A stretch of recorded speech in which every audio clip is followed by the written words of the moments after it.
How's it going, guys, and welcome once again to the Foot and Fist Sports Network. Now, the biggest time of the year is finally here, opening weekend for the Premier League. Now, the Premier League season is always special, but this year in particular, there are very, very key factors that are going to make this possibly the best Premier League season of all time. I'm going to list you three, but there are also much more.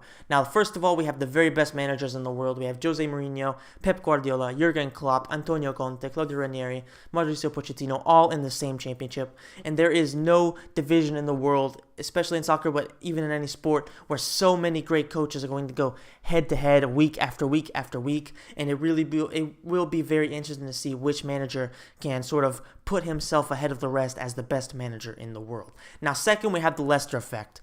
Ever since last season, Leicester have broken down the walls that separated the big clubs to the small clubs, and now even the smallest teams know that if they can put in as much effort as they possibly can, then they have a chance of beating the bigger clubs. And that really does add an air of, of unpredictability to the Premier League that hasn't really been there over the past few years. You always knew which teams are going to be the top four, top five, but now you really don't know what's going to happen because any team can beat any other team on any given day, and it's just, results and league standings and things like that can fluctuate so crazily that it's hard to predict, and that really did make it hard for me to come up with this top, for this standings predictions list. And last but not least, we have the fact that all the big clubs suffered some very, very bad seasons last season. Man United were shit. Manchester City were just as shit because they finished out on points just to have a little bit better goal difference. Chelsea, let's not even talk about it, how awful they were. I think that was the worst defending campaign of a reigning champions. Liverpool were shit as always. And just Arsenal failed miserably, and they probably should have won the league. They failed to do that against Leicester. That's just embarrassing for them. Unfortunately for the promoted teams, I think that Burnley is going to be dead last, because every time I look at promoted teams, I look at what kind of Premier League experienced players they have. And quite frankly, Burnley do not have any. They have failed to bring in any actual Premier League players in the summer. And overall, I think it's going to be a very, very tough time for them, especially when times do start to get really tough. I think they're going to fall apart. They don't have enough, proven players at this high level, and I think that's going to cost them, and they are going to go back straight. They're going to go straight back down to the championship. So at 19th place, I have Middlesbrough. Now, this is a very, very similar situation to Burnley because they don't have a lot of Premier League players. However, they did bring in Alvaro Negredo and Victor Valdez, and I guess if you want, you can even mention the fact that they have Brad Guzan, who isn't that great a keeper, but he is there. He is a Premier League keeper. So they do have a few Premier League players, but they just don't have enough to be able to cope with the rigorous calendar that the Premier League is going to have, and just the high competitive levels that they're going to have to go to every single week. I don't think they're going to be able to do it. I think they're going to go back down to the championship, just like Burnley. And at 18th place, we have the other promoted team. We have Hull City. Now, if you look at Hull, they actually do have quite a few Premier League players. The problem is that they don't have a lot of actual high quality ones. Now, I'm not talking about, your top 5, top 6, not even your top 10 type players. I'm just talking about your type of players that can do a really good job when they need to come in for those types of teams. Well, they have Michael Dawson, who is probably their best player, which is a center back. They have Tom Huddleston, who is also a former Tottenham player, much like Dawson. And they have Abel Hernandez up front, who is an ex-Palermo player who is pretty good. But they just don't have, in my opinion anyway, they don't have what it takes to be able to compete with the teams above them, because the Premier League teams are getting so much stronger every single year. It's going to be hard for anybody to keep up with them. And I just think it's going to be another bad year for Hull. Well, not another bad year, but, I think it's going to be a tough time for Hull, and they're going to go back down. So in 17th place, I have West Bromwich Albion. I feel bad for West Brom fans because they're going to have to go through another boring-ass season of Tony Pulis football. There is a bright side to that, though. The man has a knack of getting good results when he needs it, and he has a lack of not getting relegated, So you have to weigh the good against the bad. Not getting relegated, but boring-ass football. Which one do you prefer? Let me know in the comment section down below. But yeah, you will be finishing 17th. So in 16th place, we have Watford. Now, Watford had a very good campaign last season, and I expect them to do something similar this year, especially because they managed to keep Odin Igalo from leaving. They had a £37 million offer, which is a huge offer, and for them to have kept him really shows that the Premier League teams don't need money anymore. They all make a bunch of money off of TV deals, and this just shows that any club can really compete and can possibly build a good team for the future. Now, the fact that he stayed is massive, because now he can stay with his strike partner, Troy Deeney, and the two of them can really bang in the goals that Watford need in order for them to build up and potentially even get further as the years go by. But I think that right now, 16th place is the most realistic position for Watford to finish in. In 15th place, I have AFC Bournemouth, who, much like Watford, had a very good season last season for their standards. I think this is going to be another really good season for them as well. Eddie Howe is a very, very good manager and one that I would have preferred to see at the helm of England, but he's probably too young for that, so we'll leave that for down the line. What does Bournemouth have? Well, they have a very young team and they have a very smart manager. They are able to change their style of play based on what they need to do in the week, and they have they have managed to keep their best players, apart from Matt Ritchie, who left, but they have managed to keep themselves with a solid base, and I think that they have all the tools they need to be able to finish 15th and really have just another solid season, considering their low expectations right now as a club that needs to be building themselves up for future Premier League seasons. This is going to be a very successful campaign for Bournemouth. Next up, we have Crystal Palace in 14th. Now, Alan Pardew is definitely a joke of a manager. There's no discussion. The guy won one Premier League game in the second half of the season from January on last year, which is just embarrassing. However, he did manage to get Crystal Palace to the FA Cup, and he has been able to, build up a team at his disposal. He has quite a few good players. They have really fast wingers. They have a good striker, and there's a very strong possibility that they're going to be signing Christian Benteke from Liverpool.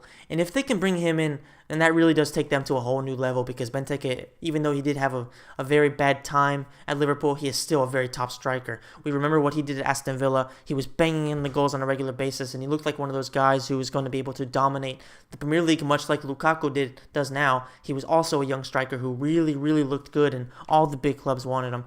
Now, is he going to sign? We don't know yet. So at the moment, I can't give Crystal Palace anything above 14th place, but I do think that if Benteke does sign, then there's a chance of them actually finishing 13th or 12th. I think that Crystal Palace have the team, and with a good manager, someone who is a lot more competent than Alan Pardew, because Pardew is not competent at all, then Crystal Palace may actually do something better than 14th, but at the moment, 14th place is their position. At 13th place, we have Sunderland. Now, you're probably going to be wondering how the hell Sunderland could possibly go from 17th last season to 13th this year. 2 words for you, baby. Davy Moyes. Now, that's not a joke, okay? David Moyes, we know he was a failure at Man United. We know that he has had a rough time ever since then with Real Sociedad. He did pretty bad.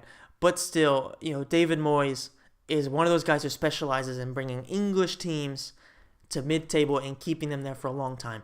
Everton was in the top 8 pretty much every single year for 10 years, more or less, when he was there.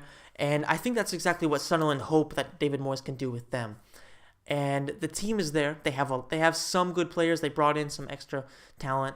And just overall, Sunderland are a pretty decent team. And David Moyes is great at working with players that work hard and turning them into basically overachievers for what their level of play is. Is he going to be able to do that with Sunderland? I don't know. I think he will be, and I think David Moyes will prove a lot of people wrong. Now, in 12th place, we have Stoke City, who are my least favorite team to predict because they are so unpredictable. Now, ever since Mark Hughes came in, they have sort of reduced that unpredictability a little bit, but they still have those crazy moments where they lose to shitty teams or destroy a great team. But the biggest thing that Mark Hughes has done since his arrival is the fact that he erased basically what Tony Pulis did, which was only having a team full of powerhouse physical players. What he did is he left a lot of those physical players, but he also brought in players like Xherdan Shaqiri, who can bring the technical ability and bring the talent to the team so they can beat the big teams. Also based on technique and hard work, but not just based on physical dominance. So their biggest fact is that they also brought in Joe Allen from Liverpool, who, sure, he didn't have a good time at Liverpool, but to be fair, nobody does. He had a very good time at Swansea City, and he continued to be very good for Wales and at the Euro 2016. And if he can carry over that form into the new Premier League season, then there's no doubt that Stoke City could be a top team. We're talking about, top 10, top 12, and that's exactly what I think they're going to do. I think they're going to finish 12th. Let me know in the comment section down below if you think I'm crazy for thinking that Stoke are this good. So at 11th place, we have Swansea City. What does Swansea bring to Swansea? Not Swanson. What does Swansea bring to the table? They have a lot of talent, especially in their captain, Gylfi Sigurdsson. He's probably going to be the captain now that Ashley Williams went to Everton. And they did sell Andre Ayew to West Ham, which is kind of a big deal for him. But they did do a good job of bringing in Borja Baston. They brought in quite a few good players. So there's a good chance that Swansea are going to improve, especially after last season's poor campaign. So at 10th place, I have Southampton, higher level. Now, Southampton, in my opinion, is probably the top 10 team that has had the least impressive summer. In fact, I think they're the only top 10 team that has actually lost power compared to last season and not improved big time. They lost Graziano Pelle, they lost their best player, which is Sadio Mane, and they lost Victor Wanyama. So those are three big losses for them. And really, they have brought in some good players, but the only one that is at the same level as the aforementioned players is Nathan Redmond. Redmond is a very young, very fast winger who has a lot of talent, but he isn't quite good enough to basically take Southampton to the level where they were last season. And I think that they need to bring in one or two more good players if they want to be able to continue to compete for those Europa League spots. Because right now, I think they're just a little bit lower down than Everton and Liverpool and teams like that. So another big deal was the fact that they lost their manager, Ronald Koeman, to Everton. Koeman is a very good manager, and he really did do a great job of transitioning from the Pochettino era to now. And it's going to be very tough to see if Southampton can deal with, the loss of Koeman and of those three big players. So at 9th place, we have Everton, who were probably the second least impressive team last season after Chelsea. They had a lot more talent than they ended up showing off, and they finished awfully. And I think that since they got rid of Roberto Martinez, who was an awful manager for him, and since they brought in a great manager like Ronald Koeman, then they have a chance of doing way better and getting to the heights that they used to be able to achieve, especially because they still have Romelu Lukaku. So at 8th place, we have those disgusting losers over there from Liverpool. Can't stand you guys. I hope that this does actually happen and that you do finish 8th like I expect you to finish. Now, what do Liverpool have realistically? They have a very, very good manager, Jurgen Klopp, probably one of the best managers in the world, definitely one of the top 10. What they do have, though, is inconsistency. And at the top level, that is a very, very big problem to have. Now, we know that on their day, Liverpool can beat any team. They just smashed Barcelona 4-0, and even if it was a friendly, it's still Barcelona here. So we know that they can beat any team on their day, but that's the key word there, on their day. The other days, they can get destroyed by any other team, and that is something that's been really hurting them for a long time now. They didn't bring in that many great players. They did bring in Mane from Southampton, which is a good signing, but they don't really have the extra quality to take a jump forward. And Jurgen Klopp, in my opinion, really sort of described Liverpool in one sentence when he said, it's very hard to bring in top quality players when you don't have Champions League football.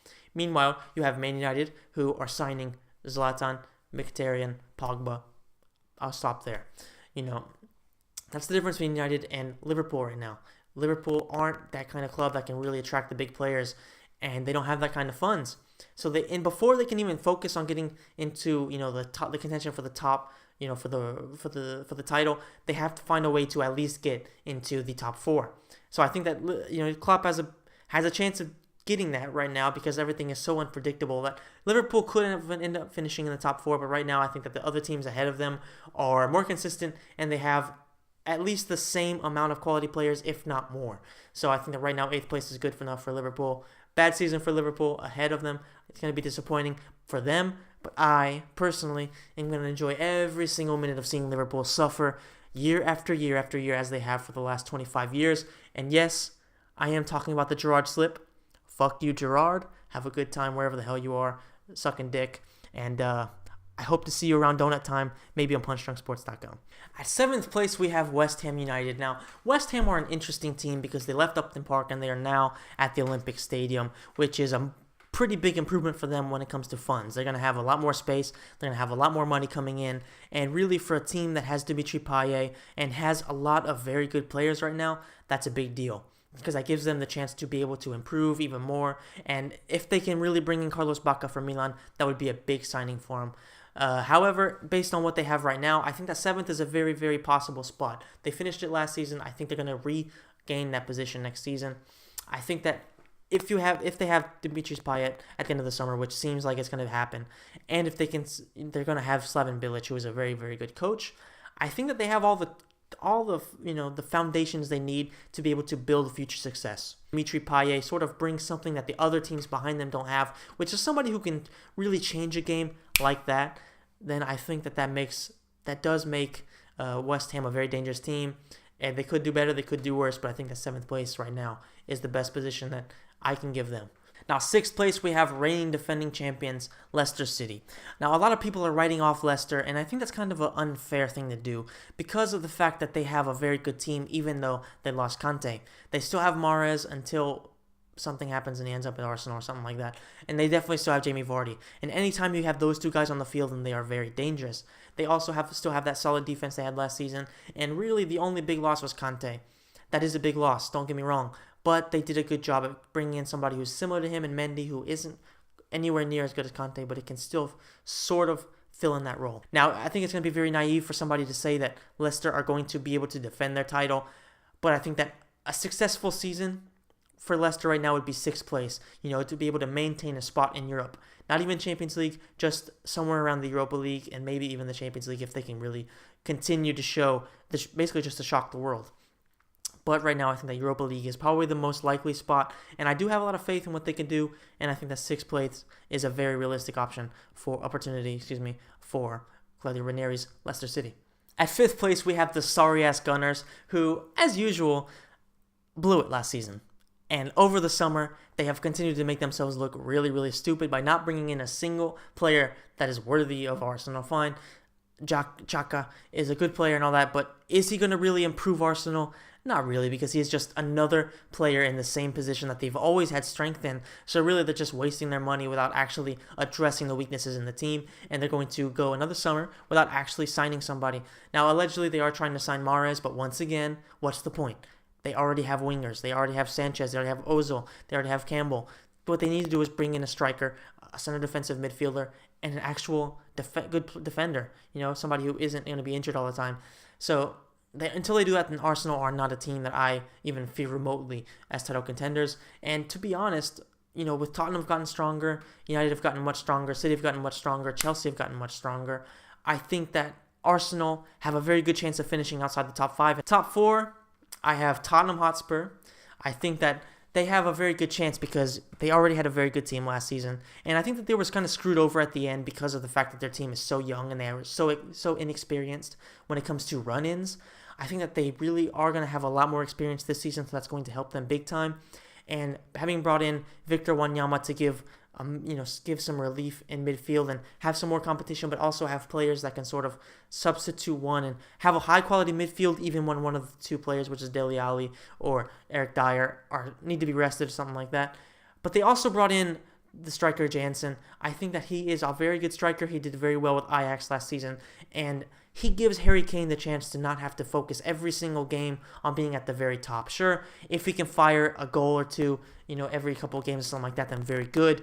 However, he does need somebody who can sort of take the slack off of him when he isn't in his best form or when he is sort of not in top shape.